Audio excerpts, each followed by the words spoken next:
Hello everyone. This is an episode with a special guest, and today we'll be reading your scary call stories. So let's begin. It has been almost 2 years since my best friend Arjun died, yet my phone still rings with his number at night. I wish I could say this was a prank, some cruel trick of technology, but what I've experienced can't be explained away so easily. Arjun and I had been inseparable since school. We were those friends who planned our futures together, discussing everything from careers to crushes, sharing secrets and dreams over endless cups of chai. When we moved to different cities for work, phone calls became our lifeline. Almost every night he would call me around 10 p.m. just to chat about life, complain about work, or joke about our past. His number flashing on my screen was so normal that I never thought there would be a day I wouldn't TC it again. That day came suddenly. One rainy evening, Arjun was driving home when his car lost control on a slippery road and crashed into a divider. He didn't survive. The news hit me like a blow to the chest. His funeral felt unreal, as though I was watching someone else's tragedy unfold. I remember standing by his grave, unable to speak, unable to cry.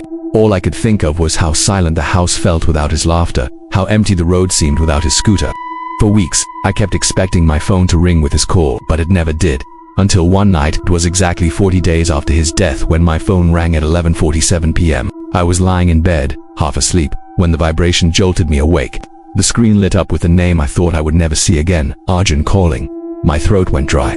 My first thought was that someone had kept his SIM card and was playing a cruel joke, but when I answered, there was only silence. Then faintly, I heard his voice distorted, broken, as though it was coming from far away. He whispered my name. Then the line cut. I dropped the phone, my body trembling. The next day I called his parents to ask if they had his phone, but they told me the police had returned it broken beyond repair. The SIM card had been destroyed. There was no way anyone could be calling me from his number. The calls didn't stop. Every week, at the same time, my phone would ring. Sometimes when I answered, I could hear breathing, sometimes whispers. Once I clearly heard him say, "I'm not gone." Each time, I felt the air grow colder around me, my skin prickling with fear. I stopped telling people because no one believed me. They said it was grief, my mind playing tricks. But how could my mind make the phone ring, make his name appear, make me hear his voice? One night I decided to record the call. At exactly 11:47, the phone buzzed.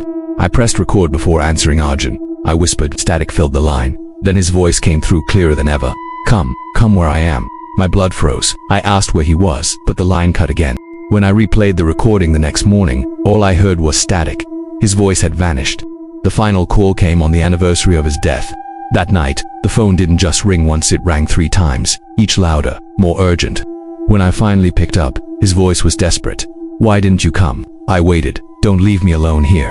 My hands shook violently, and before I could reply, the call ended. My phone shut off completely and wouldn't restart until morning. Since then, I haven't heard from him again. The calls stopped as suddenly as they began, but sometimes, when I sit in silence at night, I swear I hear my phone vibrate. When I check, there's nothing. No missed calls, no messages, just emptiness. I don't know if Arjun was reaching out to me from somewhere beyond, or if something else was using his voice. All I know is that the bond we shared was so strong that even death couldn't silence it. And maybe, just maybe, one night at 11:47, the call will come again. We're now at the end of the episode.